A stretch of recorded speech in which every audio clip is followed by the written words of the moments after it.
ठीक। एक मिनट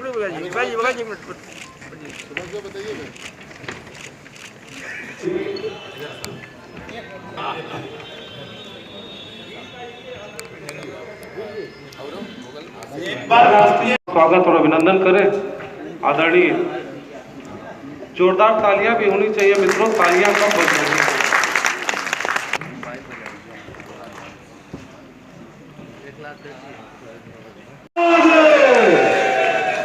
वाराणसी व्यापार मंडल के साथ अब हम लोग राष्ट्रीय तो दिया गया है, क्या संदेश देना चाहेंगे, क्या करेंगे व्यापारियों के लिए? पहले तो मैं बहुत आभार व्यक्त करता हूँ हमारे बड़े भाई अमित गुप्ता जी, जो राष्ट्रीय जन उद्योग व्यापार संगठन में हमें इस सेवा का अवसर दिए कि हमें राष्ट्रीय मंत्री बनाए, और हमारे बड़े भाई श्री अजीत सिंह बग्गा जी के नेतृत्व में मुझे ये आशीर्वाद मिला है।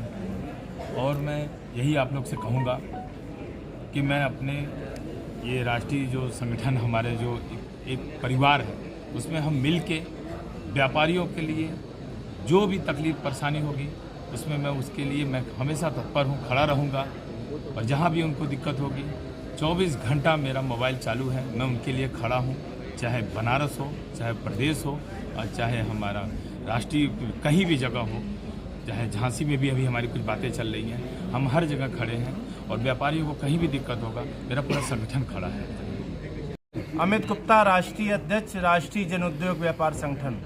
अमित जी, आज किस तरह का शपथ ग्रहण समारोह आयोजन किया गया है, क्या उद्देश्य है? आज वाराणसी व्यापार मंडल के तत्वाधान में व्यापारी सम्मेलन तथा नई कार्यकारिणी का, राष्ट्रीय जो कार्यकारिणी का विस्तार हुआ है तथा प्रदेश की कार्यकारिणी का विस्तार हुआ है, उन विषयों को लेकर आज यहाँ पर आयोजन हुआ है। उसमें संगठन में राष्ट्रीय मंत्री के पद पर श्री राकेश त्रिपाठी जी को राष्ट्रीय मंत्री जी का दायित्व मिला है। साथ ही प्रदेश के पदाधिकारी में श्री सुशील लखमानी जी प्रदेश संगठन मंत्री, श्री राजीव गुप्ता जी को प्रदेश मंत्री के पद पर मनोनीत किया गया है। युवा संगठन को प्रभावशाली एवं जुझारू बनाने के दृष्टि से श्री संजय गुप्ता जी को युवा का प्रदेश उपाध्यक्ष, श्री मनीष गुप्ता जी को युवा का प्रदेश महामंत्री, श्री राम अचल मौर्य जी को प्रदेश संगठन मंत्री, अरविंद जायसवाल जी को युवा का प्रदेश संगठन मंत्री तथा रोशन जायसवाल जी को प्रदेश मंत्री और कामेंद्र सिंह जी को प्रदेश मंत्री युवा का मनोनीत किया गया है। इनसे आशा की गई है कि पूर्वांचल में जितने भी ये जनपद आते हैं, इन जनपदों में संगठन को विस्तार देंगे तथा व्यापारी समस्याओं के लिए हमेशा तत्पर रहेंगे और सड़कों पर संघर्ष करेंगे। साथ ही आज जो व्यापारी अधिवेशन हुआ है उसमें मुख्य रूप से आज वर्तमान समय में जिस तरह से पेट्रो उत्पाद, चाहे गैस हो, डीजल हो या पेट्रोल हो, इनके दामों में अप्रत्याशित वृद्धि की गई है। जैसे कहा गया था जब जीएसटी लाई गई, वन नेशन वन कर, तो उसी प्रकार से हम चाहते हैं कि जीएसटी के अंदर पेट्रोलियम पदार्थों को भी सम्मिलित किया जाए, जिससे देश में आम जनमानस जो महंगाई की मार झेल रहा है उससे इसको राहत मिल सके।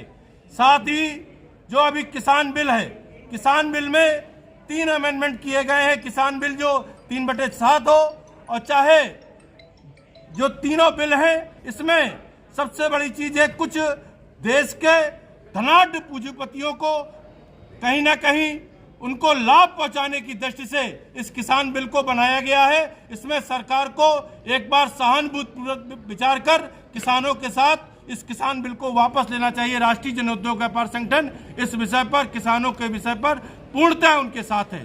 साथ ही ई व्यापार का मार्केट जिस तरह से, चाहे फ्लिपकार्ट हो चाहे अमेजन हो, आने वाले समय में जिस तरह से जियो और फेसबुक का जो तालमेल हुआ है, निश्चित रूप से देश का खुदरा व्यापार समाप्त हो जाएगा। उसके लिए राष्ट्रीय जन उद्योग व्यापार संगठन ने राष्ट्रीय कार्य समिति की बैठक 27 दिसंबर को दिल्ली में आयोजित की है।